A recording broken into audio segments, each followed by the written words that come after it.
Yeah. All right, let's do this. Cheers. Cheers, man. Sorry, Thanks for busted open. fucking Yes. coming out, brother. Of course. It's been a long time. Well, I know you. You don't know me. But I actually remember your face, though. So I do remember you. Oh, Yeah, okay. yeah. Special guest today, OG in the game, man. And I really want to get your take on metal scene in today's era and also just in San Antonio in general.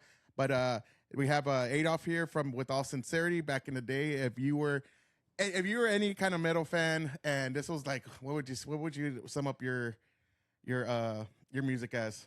Like a metalcore. Metalcore. Yeah, not really. We played with a lot of hardcore bands, but we were more metalcore. I feel we took our own take on it and went with it. Yeah, and it was amazing shit, man. I loved it. I remember going to y'all shows all the time, and it was fun, man. But glad to have you here, man. Thank you. Tell us a little bit about yourself, bro. How you started and everything else. Yeah, for sure. So I was born and raised in San Antonio. Lived right here off of like I-10 in Fresno area, which I still live. Was Or Central. Yeah, NC. Yeah, NC. And that's about it. Basically, growing up there, I went to Whittier and grew up in. Was supposed to go to Edison, but I ended up going to Jeff and went to Jeff and did that 4 years. And in there, is where I kind of grew became a fan of metal. I would say more so, and that's when I started jamming out with. After my dad passed, it was '99, which was my last year of high school. Is when I started the band. Is when I tried to start the band. Actually, really late '90s. Really late '90s. Yeah. So '99 is when like my dad passed away, and like right after that, I had showed him a video of all my favorite Deftones videos at the time, and he was just like, I want to be a singer, and he's like, there's no way you can do it. I was like, yeah, I'm gonna. So then fortunately he passed, and that only gave me fuel to want to do it. So I started jumping on at the time it was just a bunch of like I used to go to. Like White Rabbit at the time, Paper Tiger now. Nah, dude, White Rabbit. That's the old schoolers know what's up. Yeah, dude, it was grungy as fuck back in the day, right? I'll tell people, man, we be in the couch just rolling joints, smoking, dude. Like it was just that constant. restroom walking between the jam room and that bathroom right there was always nasty. But that's where I started. I mean, I won't say I started, but I was going there to shows, and from there, I ended up meeting other people that were interested in the same stuff as me, and we ended up going that route. But like it was rough the first couple months after my dad passed. I was jamming out with a bunch of bands that I don't know, I wouldn't say up to my caliber, but just more my energy. So it took a little while to find that out, and then finally, luckily, some kids that went to Jeff ended up starting a band, and that's how I met the guys from with all sincerity, the main guys, Greg and Frank at the time. We had started like the Switch 70 band, so that's the first band we started. Yeah. And from there, we went and started just keep on playing shows and figuring out this whole business of rock and roll, which was like you're not in it for the money, you're just in it for the show. And I think that's what I did every show is put in my heart into every show. I used to love going to shows, man, just the same way I used to love going to shows, now, just to see that energy. It's kind of changed a lot since then, but yeah, it's still got that heart. Yeah, man. I mean, Paper Tiger, it still has like the essence of, White Rabbit, but it's just not as like crazy as before. And I would say more like when we were going there in the '90s, late '90s and early 2000s, it was a lot of kids more. Yeah, there was a lot more like young people, man, fucking teenagers and shit. And now you see more like adults. You don't really see too many like teenagers that much. I mean, I don't know. I don't go a lot, but from when I went, I'm like, oh, it's like more adults now? Yeah, it's more older crowd. It's also pricier now, I feel. So I think a lot more people that are going to have more money are going to be able to afford to go to those shows and enjoy that. That is true. Yeah. The prices. But because they have like pretty big shows now, right? Yeah, like that's all they basically have is bigger shows, I would say. But like, I mean, now there's like a lot of venues you could play at. So keeping them to go back to the same spot has kind of hard to get the people there. What would you say? I mean, because I don't even know. Is there a lot of places that like to play nowadays, like for people starting off in San Antonio? So a lot of my friends own bars, so I always, if I'm gonna play anywhere, it's gonna be any of my friends' bars. But at that, there's not like a lot of venues where you could play at, like I would say. But I mean, I don't know. I like Faust Tavern is one of my friends' bars, and like if you could pack it out there, then you could pack it out anywhere. And I think that's when we started. I feel like we were playing a lot of house shows, people's houses. Well, like I said, when my dad had died, a bunch of my dad's family, Chon and Chonte and all them would always host like little parties up the street from their house, and we would just jam there. And that was like that's where I kind of fell in love with just ground shows and floor shows or whatever. But it was fun. I wonder if there's a lot of those like in today's world, right? I don't know. I remember going one time to like a show in the South Side or Southeast, whatever, and like Life Cycles was playing a show, but then they ended up canceling it because like cops came, and I was just like, dude, I remember when shows were like that when you used to just go to people's houses and jam out in the back. Like, I mean, anywhere was. I mean, we used to practice at my house in my mom's room right now, but we used to be me and my brothers, and we used to fucking practice inside there, and yeah, we would have shows in there basically where people would come over, we jam out. But now it's like it's not like honestly it's cool because now places like this like make your own places, like your own little studios or your own little jam rooms, and we didn't grow up with that at all. Like I had to play places. I remember playing in people's houses in the backyard, and like always worried about the mom coming in and being like, "Oh yeah, shut it out." Like I don't know, it was fun. Yeah, and remember, I don't know if you ever Brown Novares. Yeah. He used to have shows at his tattoo shop down the street on Hildebrand. Right there, dude, and that was cool, man. Yeah. But I don't know if he's had one in a while. I'm not sure. I mean, I could be just not informed, but I know he used to have shows. Yeah, there's that weed spot right there too, right across the street. I forgot the name of it. Weed spots everywhere now. I know, but it's an older one that's been there, and that's one of my dad's friends. He used to have a place there, and that's why I always think that Hildebrand spot's all cool. Oh, you're talking about Cracker Box Palace? Yeah, Cracker Box Palace. Okay, yeah, but that now dude, it's a weed shop. Johnny Pinal, my homeboy. Rest in peace. Yeah, rest in peace. He knew my dad, and like my dad knew him, so like it was all from Chinwood, which is where my dad's family's from, and a lot of my family are still there. But yeah, we used to play shows anywhere, and that's where it started out. And then we ended up getting shows at other places outside of Paper Tiger, White Rabbit, sorry.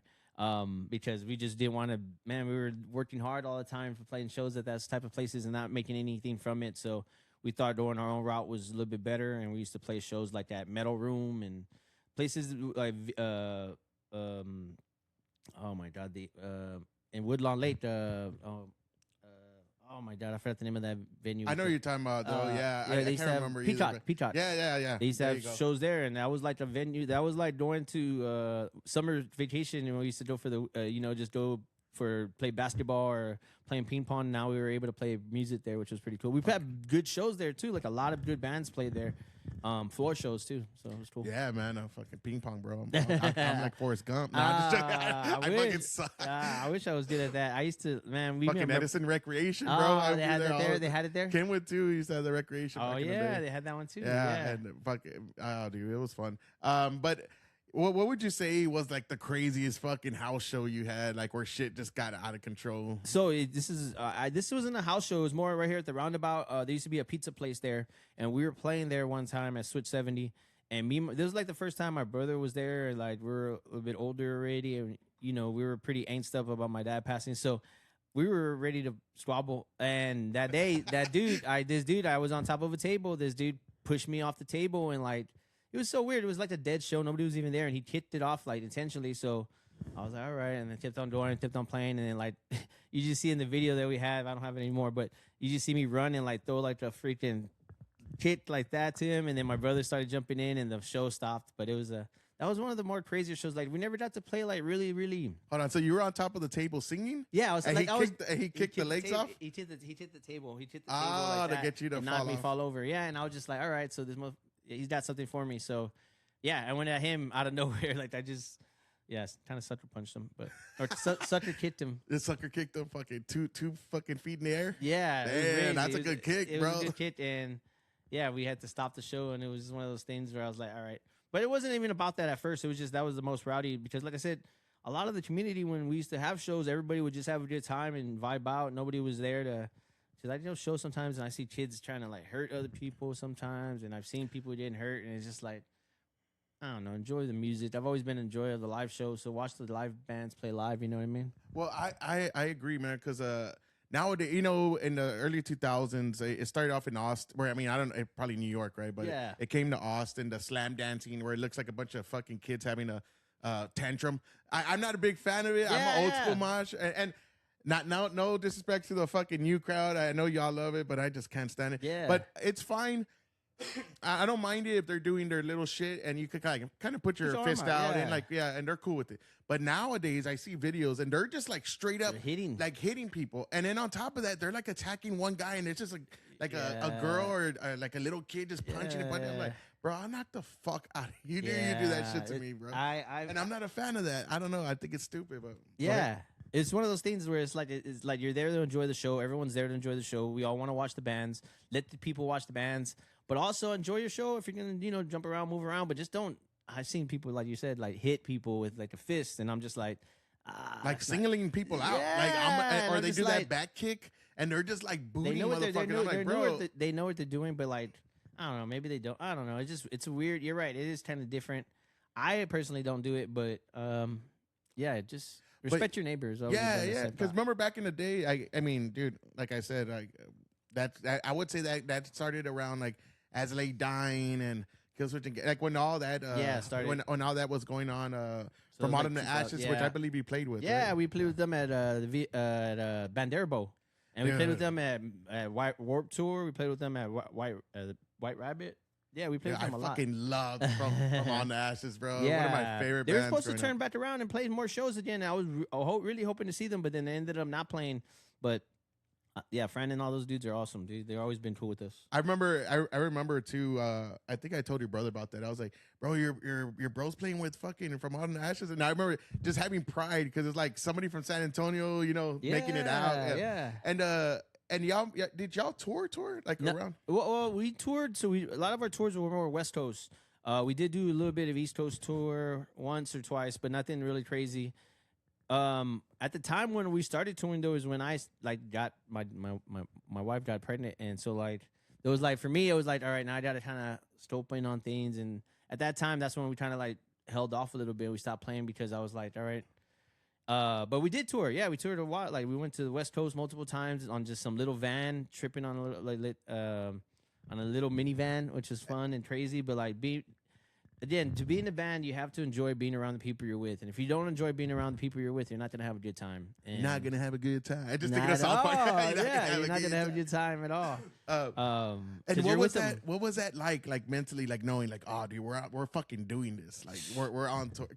And people don't understand. I guess because not a lot of people from San Antonio made it in music in that way.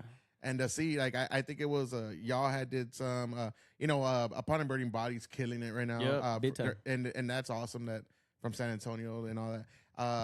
Shit, I don't even know much bands from San Antonio. There's a lot of local, more not. I don't know. There's other indie bands that are touring all the time too from San Antonio, but it's one of those things. It's again, it is hard to tour and find a band that you want to play with all the time because I've been in multiple bands and it's really hard to keep it going if you don't enjoy being around the other guys. So you remember back in the days with Meek and Low Key? Yeah, I loved Meek. I don't know how Meek did not make it. That he Bobby, which is in that band, he recorded our first EP that we did. He did that one. He has a studio, right? Yeah, he had a studio. Yeah. Our friends CJ and colleagues and them. Yeah, he did. Oh, I think he passed away actually now. Yeah, so Bobby passed away. Yeah. It's from shit, I didn't know that. Yeah, he passed away. Yeah. How do you? It was on a. I think it was on a motorcycle. If I'm right, Holy right, man. Shit, I did not know. And it's crazy because you bring up Meek and Low Key, but Judge Honey was the band that I knew a lot. Jason, Jason was really cool, and he would take us at the time even CJ Joe band, my homeboy CJ, he's been around forever. Noise Fed, they were on tour too, and they were the band that. I don't know. I was we were all playing together. He would take us under his wing and play. We did a mini tour back then, in 90 or in 2000, off of nothing. None of us had any records out or anything, but we were able to tour with him, and it was just crazy. He passed away too, so it's all pioneers to the game, and even for me starting out, Deftones was a lot of my favorite, and he would cover Deftones just so I could go out there and stream with them, which is cool. I always thought that was nice of him to do that for me, and. Yeah, it sucked that he passed away, man. He was a good guy. Yeah. Dude, I mean, I'm the same way, bro. Deftones is my shit. I tell people all the time. People always fuck with me. Deftones suck. Yeah, a lot of people. It's funny how many people in San Antonio hate Deftones. Dude, I feel like everybody loves them here in San Antonio. I don't know, but I get a lot of haters in there. One of my best friends, he's always, fuck Deftones, but he always wants to hear the song. I'm like, you're a secret toner, bro. Don't lie to me. No, yeah. They had a resurgence, man, with TikTok. They fucking they're killing it now. They have more fans than ever before because a lot of these old bands are getting all these fans now. Yeah, from the past because somebody on TikTok will play a song and it just fucking spreads like wildfire now, which is awesome. I even running up that hill right with Stranger Things. Yeah. That song was not even fucking popular at all when it came out, popular, and it's just humongous now and crazy, man. Like how that happens. But what was that like, man? Like touring, like what did y'all drink a lot? Is there a lot of drugs, or was it just playing? It was playing shows and like trying to get to the next place, but we didn't. I was already like at 21 at the time when maybe not even 20, maybe. But I wasn't drinking a lot, man. Even like smoking, I wasn't a big smoker. I mean, I did smoke, but not that much. But yeah, it was just mostly playing shows, man. Like making it to the next town and being able to play and kind of remembering everybody. Because we gained a lot of friends at the time, and it sucks because now I don't know where they're at now. Now if we ever go back there, I don't think we could play. Yeah, the same crowd. Well, shit, it's been a long time. Yeah, but we've been playing shows. Like the last show we played was last year. We played at with Hatebreed. Hatebreed asked us to jump on the show, and we jumped on there. Holy fuck! So y'all are still active? No, not no more. Oh, I thought you were talking about recently. I was like last year. Yeah, last year we played. Last year we played like 2 shows. Hatebreed is fucking awesome, dude. We got to play with Hatebreed though in 2003 with Converge, and that was like a big show for us at the time. And that was when Wherewithal was barely coming up, and we got to play right there at Sunset Station and. That was like our first bigger show, even though I think the Bandera Bowl show was our first bigger show because we got to play with From Autumn to Ashes and a bunch of other bands that are badass. But yeah, that was when we got to play with them. Well, I'm trying to think now. So you're saying last year y'all? Yeah, we got to play. Where'd y'all play at? Rotbots or that big place. Oh, okay. Yeah, we got to open up on the main stage too. Which was crazy. I thought we were just going to open up on a side stage, and we ended up opening on the main stage. How is it now playing in your later years, bro? It's awesome, man. Like I feel like I have more energy now than I did before because the music hits harder for me. But it's also like we've been playing these songs forever, so I'm trying to overplaying. You know what I mean? So I'm to the point where we wrote new stuff, but unfortunately with our drummer, we couldn't make it work with him, and those songs just got lost in the wind. And how did y'all come up with that name? With all sincerity, so we wanted Sincerely Yours, like we were just the end of a letter, and Sincerely Yours was a band out of I forgot where they're from, but yeah, they had it already, so we couldn't take that one, so we ended up taking With All Sincerity, and it was just the ending of a letter is all we did, okay. So nothing crazy. And Hatebreed like contacted you last year? Yeah. Well, they contacted their promoter or whatever. And then the promoter there at Rotbots reached out to our homie Drade, which was the same way we got the show in 2003, the same way, just reaching out to people and jumping on shows, which was awesome. And we got to jump on this one, and I think that was our last one, so that'll probably be our last one. How are those guys, man? Because I mean, their music, I mean, Hatebreed's Hatebreed, bro, and their music is just fucking animosity and anger. It's awesome. Yeah, I would just assume that they're probably fucking real chill, you know? Yeah, I think Jamie Josta is like the main singer. I don't think he's like a big time partier. He doesn't look like he is. I mean, he's always been real cool and remembers everybody. And like, I mean, he's been doing it so long though, bro. So they've been like, I remember going to their shows when I was barely starting up, and they were playing like with Neurosis and Soulfly at the time, and they were opening up. And I remember, and that was the first time I heard like that type of hardcore, and I was just like, dude, they have breakdown after breakdown. It seemed like every song was a breakdown. It was that first album. Yeah, dude, but it's so good. Like, I mean, still to this day, those songs still freaking, I still jam them when I want to work out or something. Yeah, dude. I mean, they're fucking great. I got to see, I remember seeing them a shitload of times back in the day. And remember, he was hosting Headbangers Ball for a while? Yeah, he was for a while. Yeah, I forgot that was that. Cool, man. Headbangers Ball I loved it, man. I loved it. It's crazy. I love Headbangers Ball, but I'm a 120 Minutes fan myself more for some reason. 120 Minutes was great. Yeah, it's the same thing too. Like, and that's where I saw Deftones when they were on there one time, and they started talking about other bands and like Bad Brains, which I jumped on. Oh, dude, Bad Brains is sick as fuck, bro. And like other stuff, Failure, some like softer stuff, which I didn't really listen to at the time. But yeah, it's stuff that, where it's cool when you can hear another band's influences or what they like because you kind of want to know more than just the band itself. Yeah, Lamb of God always talks about how they're big, or the singer talks about one of his biggest influences is Bad Brains. Really? Yeah, he constantly, not constantly, but he talks about it quite a bit. I've seen him in interviews, and I'm like, that's fucking cool. And they sound nothing alike, which is even not better. Even remotely like, but still, it has that energy, bro. I still jam on Lamb of God, like their older stuff. But yeah, they've been around forever too. Those Dude, guys. They've been around forever. You remember that old video where he gets knocked the fuck out by, I think it was his drummer, or I haven't seen it. I don't think I've seen it. So they had like a little documentary thing, and dude, they're like on a tour bus, and they just fucking duke it out. And he gets laid the fuck out. He's like, like he's like knocked out, and he talks about it like, and we're just at that boiling point. Yeah, which I'm sure, like I'm sure you could attest to a lot of stuff like that. How did you and your band get along while you're on the road and just always together? How did that go? That's where it went kind of south because like me and our guitar player Ryan, we had our different ways of growing up, and we all grew differently. So we kind of had our ways on the road. Being again on with people that we don't have money, but we do have money. So it's all about trying to make it afloat while still enjoying it. But yeah, those were some things I wish I could go back and change because I was stubborn at the time. I was still young. Yeah. But it was fun though. But it was also tiring, man. Like I remember those tours, the couple of tours we did were just always like we always had to worry about stuff, and we could never just enjoy ourselves. So I don't think any band gets to enjoy themselves though. I mean, when you get to enjoy yourself, I think you got to be like Deftone status. But I don't even think those dudes get to enjoy themselves. I think they're playing all the time, making new album after album. I mean, they're busy. They don't have time to chill. You know what I mean? That was my next question. I was gonna say, so like for a lot of people that want to join a band and like starting off because you got to start off somewhere, right?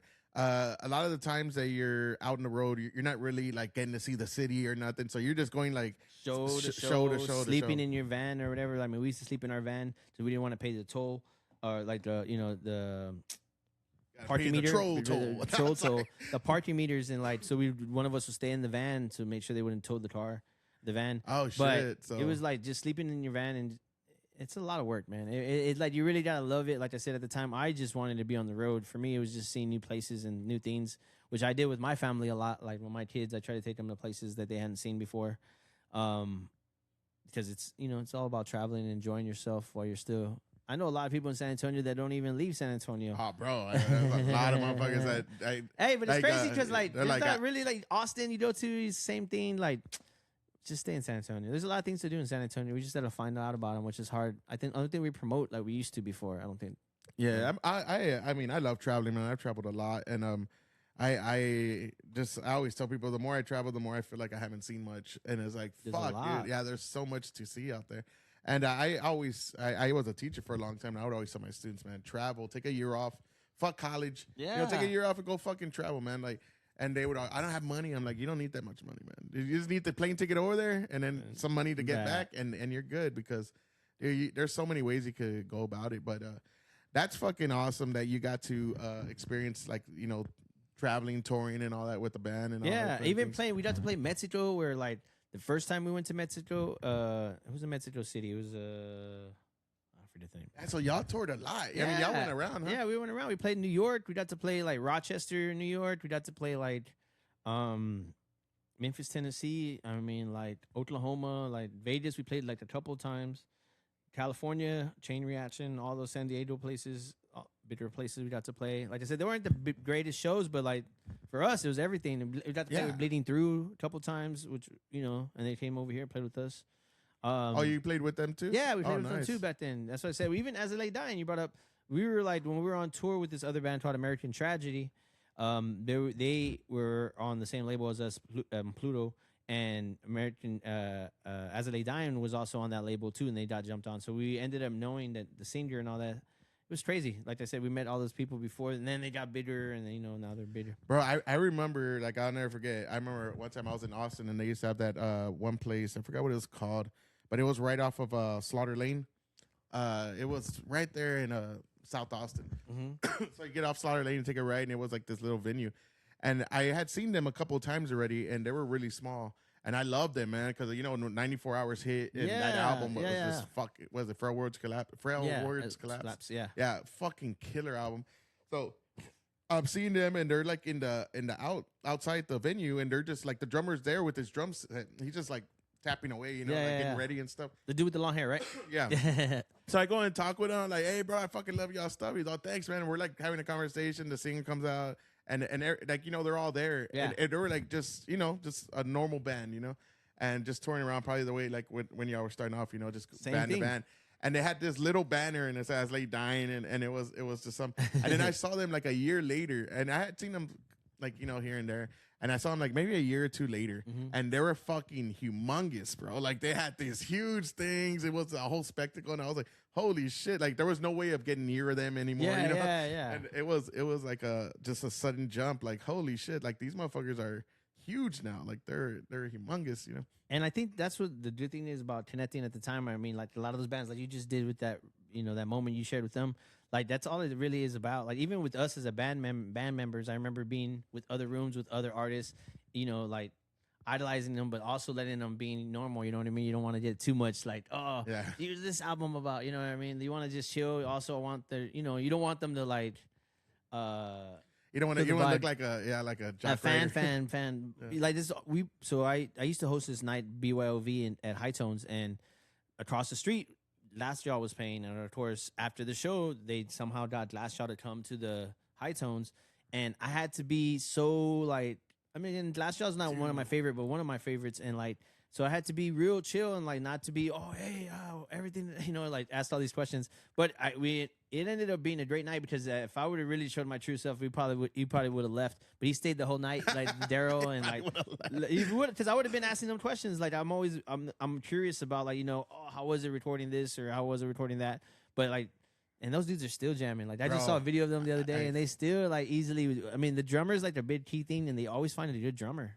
Bro, I fucking love Glassjaw, dude. Bro. I mean, God, when they first came out, and I would say like when that hardcore scene first came out, I think the first band I heard was probably a Trey, and it had to be like 2000. Like, I mean, there was we always listen to Soulfly, Sepultura, Pantera, like all these fucking like even like the fucking.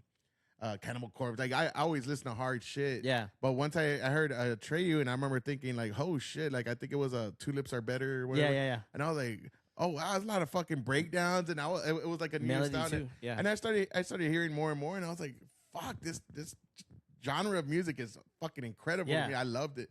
And then that's when I got turned on to Yaw. And was it somebody you knew here in San Antonio that turned you on to us, or it was your brother? Oh, really? Yeah. Your brother's like, dude, my brother's in the band. And I was like, what? Like, who's your brother? Because I guess, how old are you?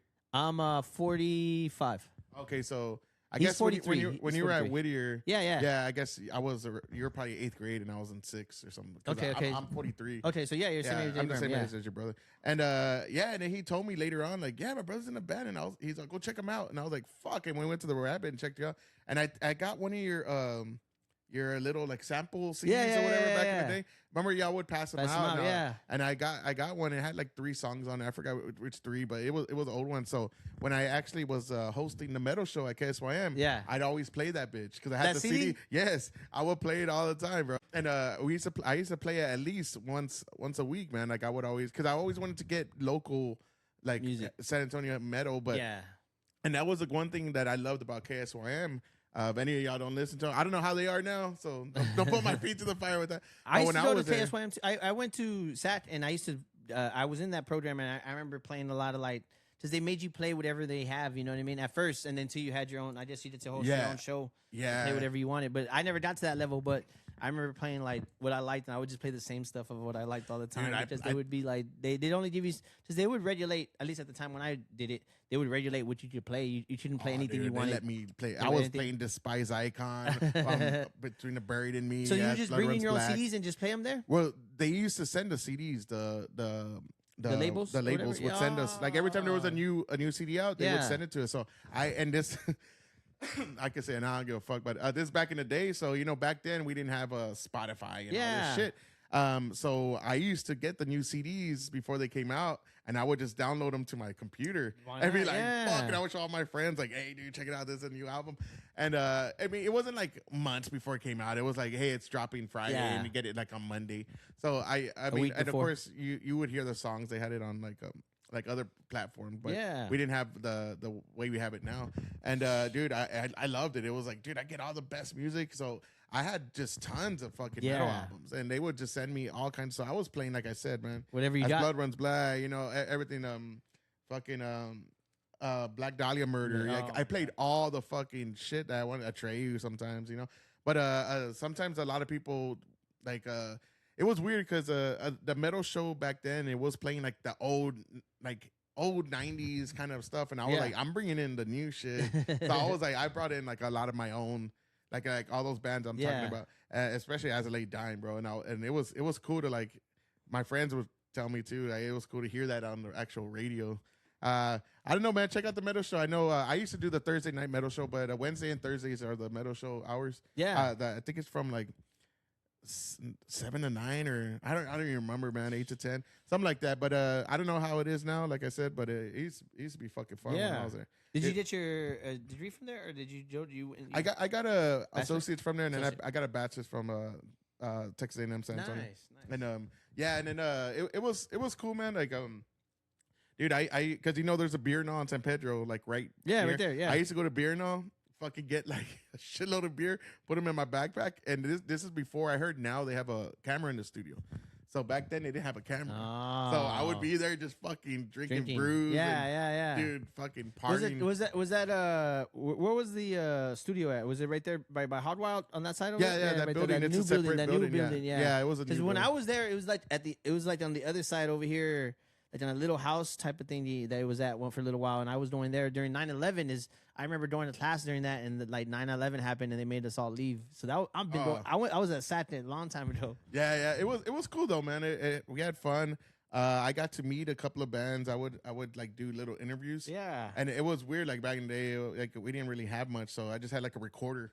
Like a little tape recorder thing. And I would interview them, but I would never play it because I'm like, who wants to at that time, now we have pods and stuff, but at the time, like, who the fuck wants to hear me talking to the lead singer of Lamb of God? I want to hear music, like everybody wants to hear music.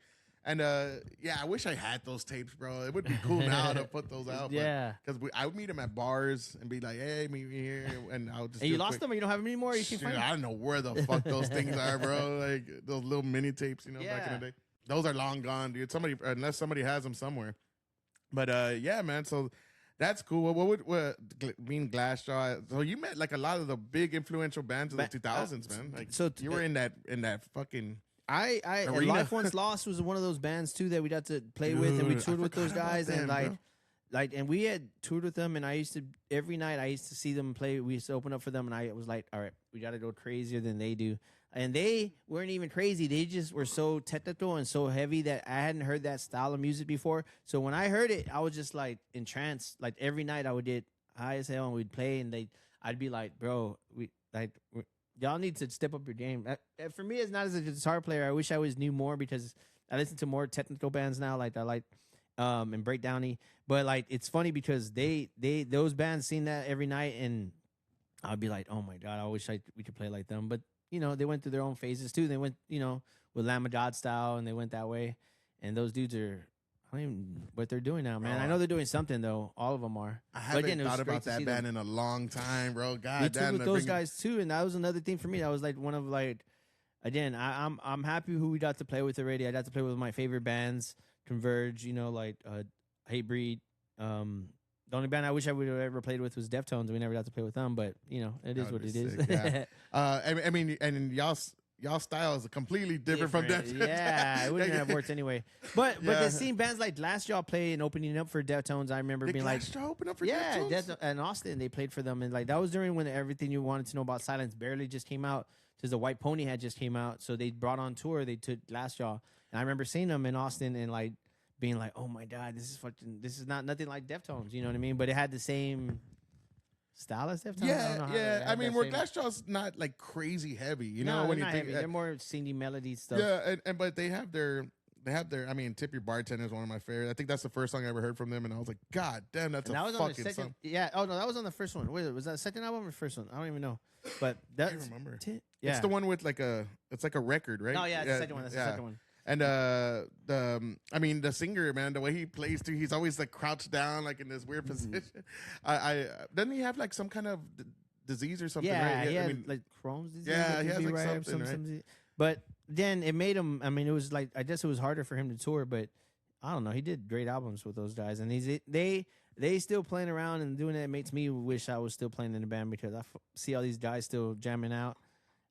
Shit, were you just played last year? I got to play still last year. I mean, but nah, it's one of those things. I feel like we all grow up and we all want to jam out new stuff, and we always ventured into different things, which is part of life. You know what I mean? I still listen to heavy music as much as I still did when I was back in 20 years ago. But I also listen to other stuff. You know what I mean? We all jam different things now. We get older, and as older we get more mature, I guess. The older I get, and I still jam out like the heavy shit. Don't get me wrong, but the older I get, the more I'm like just 90s alternative, bro.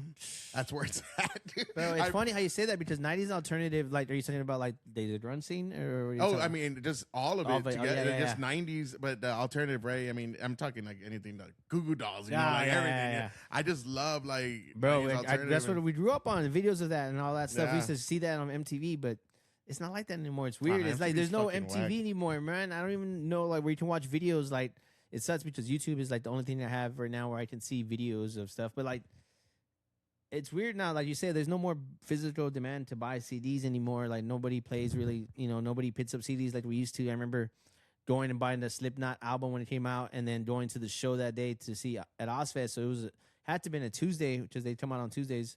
I was so like, remember hearing it, and we were listening to it all the way over there, me and my boy Tommy, and it'd be like we're hearing the Slipknot album before we would actually see Slipknot. But that was a good show too. Dude, that was great. We're just talking about that with the bleeding through this. We're just explaining how buying albums what meant more back in the day compared to like in today's world where you don't really have that. Nobody cares anymore. It's just like a new album drop. Okay, go to Spotify, and nothing's tangible, right? You can't really hold like there's nothing that you have now. Like little by little, CDs are making a comeback, and records have always. I feel like tapes are always coming back, but like tapes for me are just I just like tapes, cassette tapes. But I mean, vinyl's coming back. I feel like more than CDs because you owned it. Like that was yours. Like this mine, motherfucker. Like, and nowadays nobody owns really much. It's like everything's online. Like when you even movies, right? Like when you got a movie, even like just speaking about movies, Nowadays I'm like I could just see that at my house, like easy. I could just. They have it HD somewhere. Yeah. And back then it meant a lot more. Like, hey, Jurassic Park's coming out, and you were like anticipating that Friday, right? Like, fuck, it's almost time. And nowadays, man, it's just like, I'll watch it. Like at the house whenever I want to. But I don't know. I'm a big fan of movies, like theaters. Like movie theaters have been big for me all my life. I remember every movie I used to see. Things have happened in my life, and like movies have been a key player in my life to like little things that even me growing up, I worked at a movie theater. I worked for like a couple years at a movie theater, Northwest 14 right here on I-10 in Callahan. Oh, yeah. The one everybody snuck into. But I worked there, and that was like a big part of my life because, I mean, that's where I learned to like run actual film and learn how to projection, which they don't even do anymore in any of the theaters. So it's crazy. Oh, you used to actually run the films? Yeah, I used to so me working there, I went from being like the popcorn cleaner to the concession stand to the front box office. Then they ended up asking me if I wanted to do projectionist, and I was like, yes. I was probably the youngest projectionist ever because I was like 17 or 16 at the time, and I was already like staying overnight watching films. At that time, you had to watch the movie. Like you would have to build it. They would come in on a Thursday. You would have to build it all and then put it on a platter and then watch it and make sure nothing was messed up with it. If it was, you have to take it out, go back in there and take it out. It was a real hassle. But like, so you used to do all that. That's cool, man. It was a beautiful. That was probably my favorite job. I wish I could still do that, but it didn't pay nothing, bro. Like I remember getting the next job after that, and I was like paid like $7 more, and I was like, of course I'm not gonna want to do that. But like it was one of those things. I enjoyed it. I used to love going to the movies, so like me getting into the movies for free was even more of a plus. But also just being able to make stuff happen, which was cool, making film and whatever. It was fun. It was a good experience in my life. I also met really great people at that time. But again, like I said, that like after my dad passed, I think after that, I felt like, all right, let me figure out what I'm gonna do, and then I ended up finding a better job. I worked at so a lot of like very pivotal moment in your life, then, right? Very pivotal. Once your dad passed, and then it went to I'm gonna make a music. And I was like, let me get a better job too. What is your songwriting mostly about? Was it about like just anger and angst, or was it? It was at the time. It was also like about loss because I lost my dad, so I did a lot of the songs around that. But also at the time I was dating girls and going through the whole girl thing and like getting emotional over stuff. Like I grew up around people that didn't get to talk to people about their anger and like didn't get to go to any therapy or anything like that. They just let it out on whoever they were with. So I used to see a lot of that, and I grew up around that. So of course that carried along with me. So it was one of those things. I wrote a lot of those songs are about lyrics between me and my girlfriend, or at the time girl.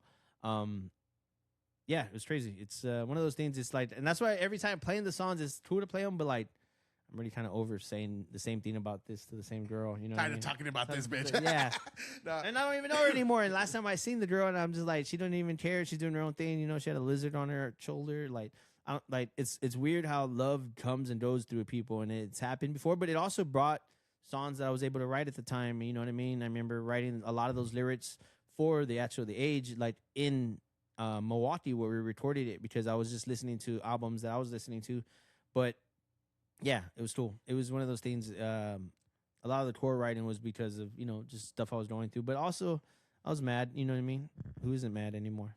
Oh yeah, no. I mean, when I was a kid, man, that's all it was. It was just anger all the time. Like, Yeah. fuck this, and why am I this, and all this, and oh, for sure. I mean, even what is it? As They Die, that whole album, Pro Words Collapse, is about his ex-wife, and Yeah. motherfucker tried to kill her after that. So when that happened too, I was just like, man, that's crazy. Like, then he went, and I was like, and then they still got out, and he's still like, they're able to play, and they're still performing and still doing stuff. Yeah, So I mean, I didn't mean it in any disrespect. I love that dude. That dude's awesome. I mean, it sucks that he fucking took that route, but dude, again, he came out even bigger, bro. He's humongous now. And he's married happily now, I think. So, yeah. But it's one of those things like, yeah, Tim's like a badass. I mean, he's done other things too, like that Arnold Schwarzenegger stuff. Okay. And that was like funny because he does like really good stuff, like outside of just his own stuff. A lot of people don't know about that fucking band he had, and it was just all Arnold Schwarzenegger movies, right? Yeah.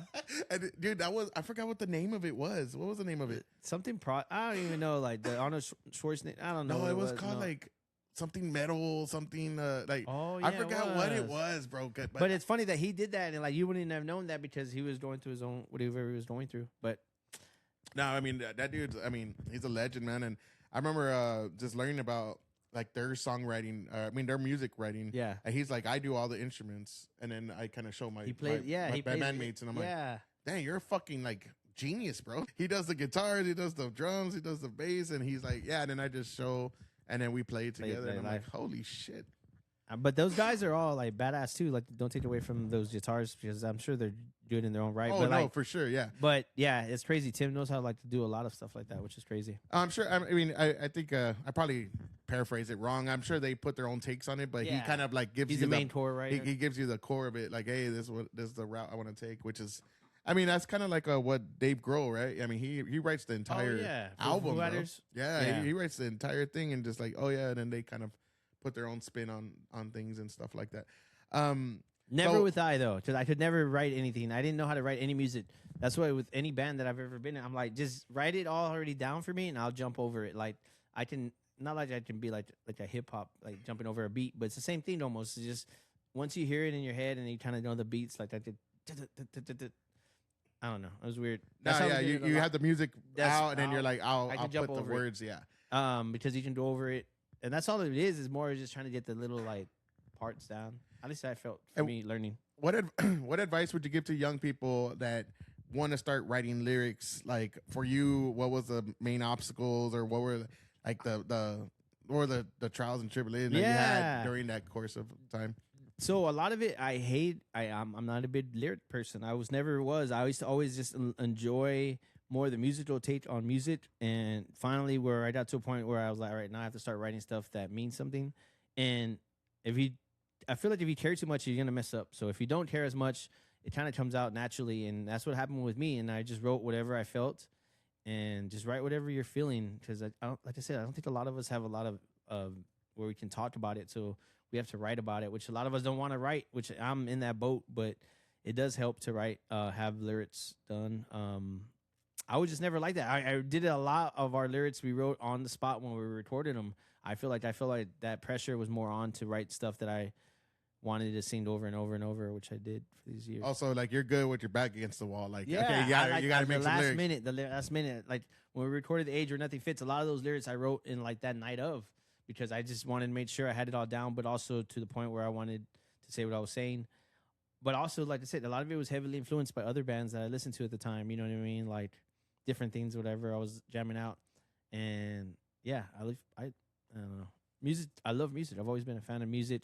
I feel like I still am. I still do things with music related. You know what I mean? Like with the whole vinyl. I do bring your own vinyl. Where I did that. But I also do another thing with my friend Danny, and he's Born With It. We play records all night, which we're playing tonight too. So yeah, nice. Yeah, we play stuff, man. It's like as an older guy, I just play records that I liked and I love or grew up with. How do you feel about the metal scene now in San Antonio? I don't know much about it, like, and it's crazy because there's too much. There's like, I don't know what's considered metal, but I also see a lot of names that, like, that I've been to shows of and they're really good.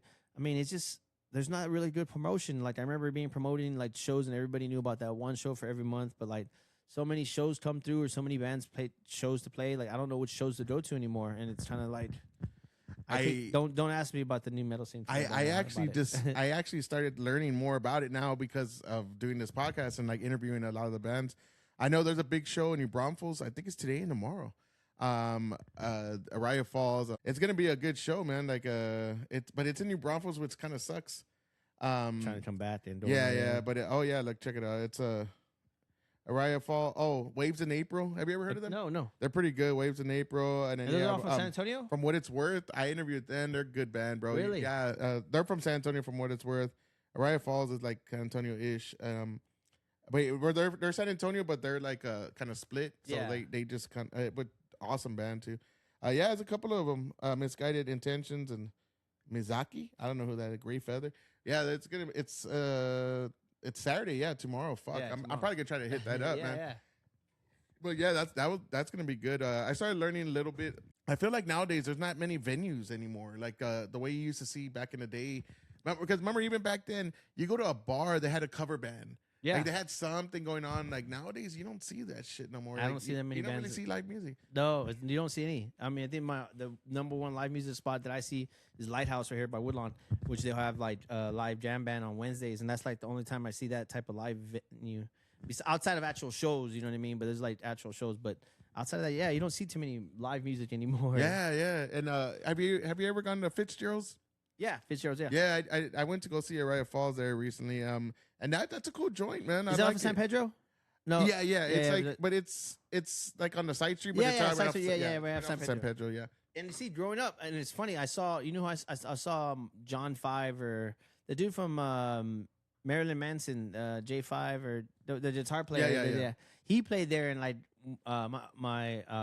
or the guy, grade or bass player, he played in a band at Stant, and they opened up for them, and that was like the first time I ever went to Fitzgerald's. I'd never been there before. Dude, it's funny, that venue's been there forever. I know nothing about that venue until just recently. I was like, where the fuck has this been? Like I went there a long time ago because I forgot one of my buddies' bands. I can't even remember the name. Oh, it was Brotherhood. Mm-hmm. Yeah, I remember Brotherhood. Rob? No, where I used to be Adrian. Okay. The guitarist. What was the singer?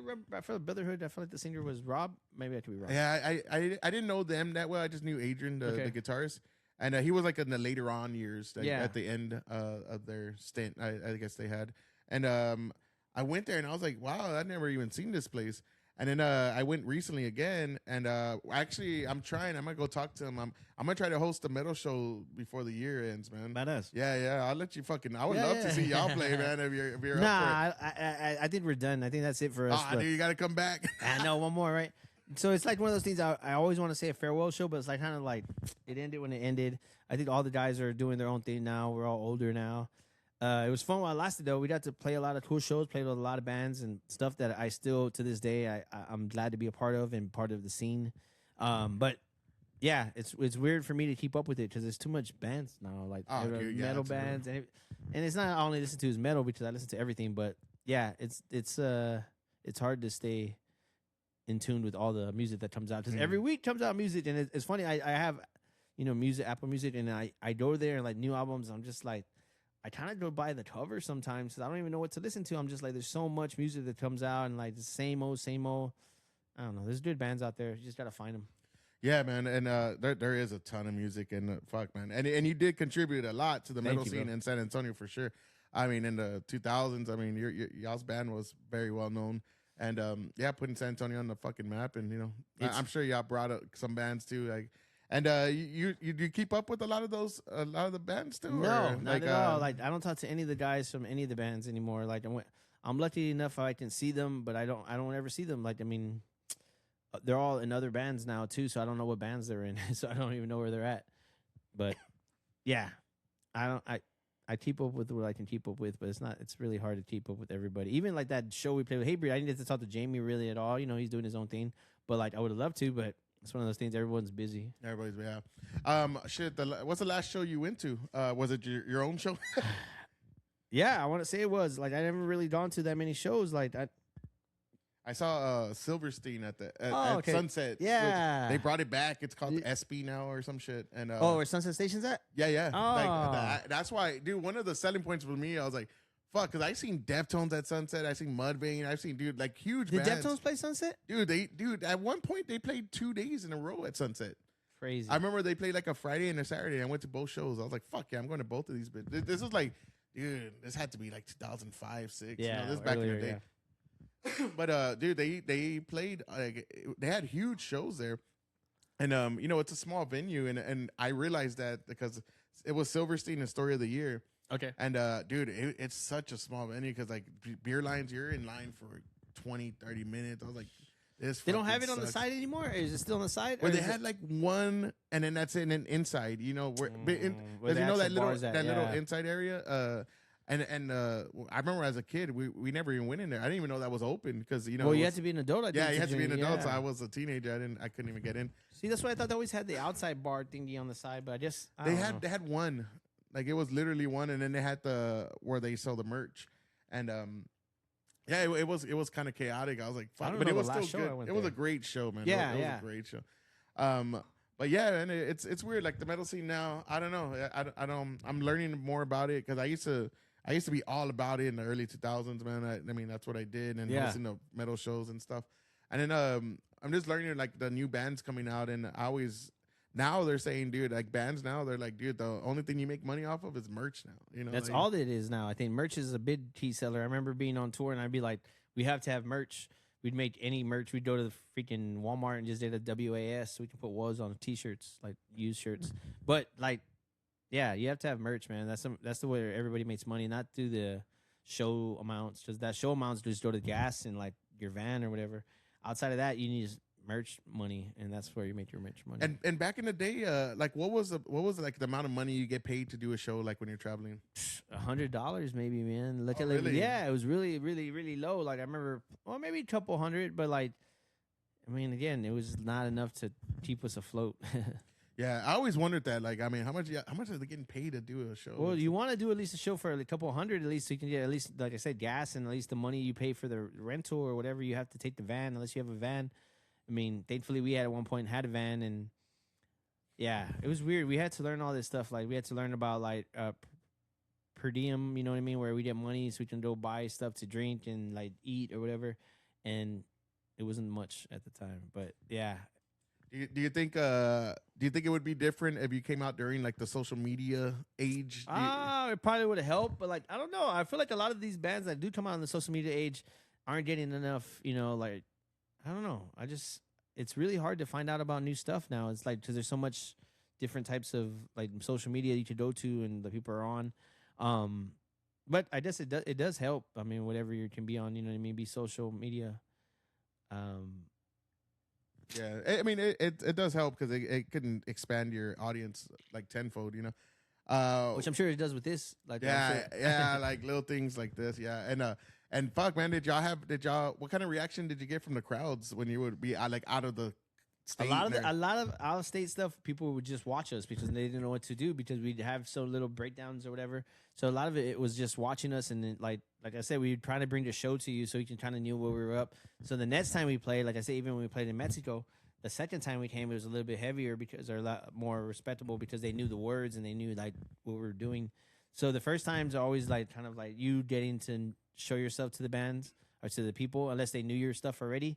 But a lot of times they didn't know us, so we'd always have to like make it a little bit more extra effort to remember us. Yeah, and what's that feeling like when they're singing along? Man, I mean, even in Mexico, like hearing us, people who sing like they only know Spanish, and for them to sing English words that I wrote, it's crazy. Like I don't know how to explain it, but like it was very cool. It's one of those things, like I said, if we would have been kept on touring and doing more stuff, I think we could have kept on going, man. Like to play more shows and do more stuff. It's just one of those things. You kind of gotta be on tour all the time to make it as a band now. Like if you want to make it as a band, you gotta be on tour 24/7. 24/7. Like yeah, and even like comedians, man, they're like they gotta be on all the fucking time, bro. That's what's kind of cool about like doing this is I mean I do this but I'm always on like editing because there's so many things I have to put. How does this sound and all that? So I mean I guess I'm in that realm, but I'm just not on the road. But and just all day like what can I? Maybe one day you will be, and you'll be able to do it on the road. I would love to, man. I would love to. I would love to get more bands and stuff, and that's why I wanted to get you because I was like I wonder what his take is on like the metal scene today. But like, I guess in the same boat as me is like, fuck, I don't even know much about it anymore. There's a lot. There's like stuff that we don't know. Oh, it's just crazy because, like I said, there's all these bands starting up now. Everybody's kind of like doing it, but there's a scene out there. I know there is. Have you ever tried to get in like bringing bands or doing shows like no, not like you doing shows, but never really trying to even jump in that realm because it's a lot of work, man. Like bringing people and having to promise to them they're gonna pay them this and do that, but also making sure that there's people that I remember. Hosting one of my friends, Valerie. She's a photographer, and we hosted her at the bar that I used to run. And I was so worried about her, selling a couple of magazines, and she ended up selling out that day. But like, it was me really like telling my friends, all my photographer friends, like, "Hey, she's gonna be out." And that was just a photographer. Can you imagine a band? You have to like put it on to make sure that they put it on for them. Yeah. Are you dealing with music at all right now? Like in any realm? None. Like I say, I do this DJ night with my friend Danny, and we do like Born With It. So we've been playing those shows whenever we can, wherever we can. But outside of that, nothing. I mean, I was supposed to do something with somebody, but like it hasn't fell through yet. So again, it's whatever lands on my lap. I'm ready to jam out still. I feel like even though as old I am, I still feel like I have a little bit of more. A couple of more tours in me. Get a little gas in the tank. Yeah, gas in the tank. Yeah. And what is that? What kind of music does that? Are you playing during those DJ nights? So we play everything. So like I play a lot of San Antonio music, like whatever I grew up on, indie dance, 80s light stuff. Like sometimes we'll play at certain places where it's more metal, so I get to play more of my metal set. But like we kind of go wherever the crowd's at for whatever style it is. So like tonight we play high tones and. I grew up playing there, so it's like it's an open format night. I had to play whatever I kind of feel, so we'll see how it turns out. It's fun, man. I mean, again, everybody vibing out. Vinyl right now has been, bigger now than it was before. So. Got to read the room. I know yesterday, bro, I was at Lady Bird on Hildebrand. Oh, yeah, it's right here. I'm there, and it was late night already, and I told the bartender, hey, can I play my own stuff? Because they always play like a lot of rap shit, and I'm like, I don't really care for that. And so I put on Under Oath, and right away, everybody's just like, oh, who put on this? And I just had to read the room. I was like, wow, nobody likes at all. You freaked out how many people liked what you liked, but like it's one of those things you're never gonna make everybody happy, and that's the thing I don't care about like anymore. Like I'm too old to care about what other people think. You just whatever I'm having a good time vibing out with. Is the way it should be. I mean, yeah, it was funny though. I just saw everybody's faces, just like, what the fuck is this? And I was like, okay. Who's the bartender? I know. I forgot. She's a new girl. She's young, man. So she was a small girl. Yeah, she's small, but she was new, and she was telling me she was like 21. She was young as hell, and I was like, oh shit, okay. One of those girls works at Palomino, and I used to work there, and that's why I remember she used to work there. A couple of the girls that worked there. It's funny. I've never been to that bar. I've been to the bar once, maybe with my mom, but like it's a good bar, good location, but it's always kind of dead. And I'm like, bro, what are you? But do they have AC in there? I heard they do have AC. Yeah. Okay. Sometimes it's a little like, but they have AC though. But shit, man, I'm glad we got to get you on. I'm sure you have a lot of when another time, man. Tell us some of these stories with these bands. I'd love to. And, what was your favorite band to like kick it with though? Would you say? I would want to say A Life Once Lost. Like those dudes, we got to do a lot of like chilling with them and got to like enjoy them and like doing drugs galore, going to like random swimming pools and jumping in pools naked. They've seen me naked, which is crazy. So y'all were like wilding out. Yeah, we were wilding out at the time. But like I said, we made whatever we could. Like our shows weren't that great; they were good, but like. They were also coming up at the time. I remember them were worrying about stuff, but they ended up after that, they ended up jumping on Ozfest, and like we were able to go. I mean, we didn't play Ozfest, but we were able to go and see them and hang out with them. So it's like at that time, Ozfest was all like about you had to pay. Like all these bands had to pay to be on the Ozfest, which is crazy. Really? They had I didn't know pay. that. Oh, okay. A lot of these bands, like that were Roadrunner Records, they had to pay to be on the Ozfest just to jump on those tours. So a lot of they weren't making money, man, unless they're making money on merch. And that's like, I remember that tour, I remember seeing Bleeding Through was there. And I remember them all dudes that worked out, and the Life Was Lost guys that didn't work out at all. Even Sons of the Underground. I remember that played at that was in Corpus, and that was like another one too. Like a lot of good bands played, and it just didn't last. But they were trying to do an Ozfest thing, and it didn't last. Yeah, I remember that. Dude, Sons of the Underground was good. Yeah, and it was I guess for that at that point it was just like name recognition at that point. Like, hey, we need to get our name out there, which. Same for me, man. I would do this even with doing the podcast. I'm like, bro, I just need to get my name out there. Yeah, for sure. And just get out there and do what I'm doing. And yeah, well, this is fucking cool, man. I like how you have this set up here. It's awesome. Yeah, it's pretty nice. We still haven't finished it off all the way, but yeah, we're getting there. But, it's good already. I like it. Yeah, and yeah, man. Well, let's fucking drink some beers after this. If you still have time. And yeah. And today you're gonna be where at again? I'm gonna be at High Tones tonight, right here off of St. Mary's Strip. Yeah, we'll be there tonight, jamming, play records. So we'll be there. So every Friday? Nah, not every Friday. Just this Friday. We play randomly everywhere. Like play different bars whenever we get invited. But how do people find you to see where you play? Instagram Adolfo Acosta 1980 198D, and then Adolfo Acosta. That's it. And you post everywhere. Yeah, I post everywhere. I also take a lot of photos, so I like to take photography. So I always post a lot of that, but mostly if I'm playing the records or whatever, anywhere we usually post on there. So yeah, we've actually done little tours off of this record thing too, which is crazy already. I'm kind of already aware of how to do it on little mini tours. So we play like West Texas not too long ago, and we'll be out there maybe next year again. Shit, nice, man. Yeah. Well, anyways, bro. I'm a big fan, man. I loved your music, man. I loved like the energy you brought. Your shows were great, and it was cool. Like fucking have some tie to you because of your brother. Very cool. Like I didn't like that's. I might have to see my brother right now. He's probably texting me. Did you get picked up? But yeah, man. It's crazy. Small world. Very small world. And I appreciate you taking the time to come out and hopefully get you back and talk some more bullshit. But I'm thank you, glad brother. Happy to. Appreciate it. Yes, sir. Anyways, have a good one. Peace.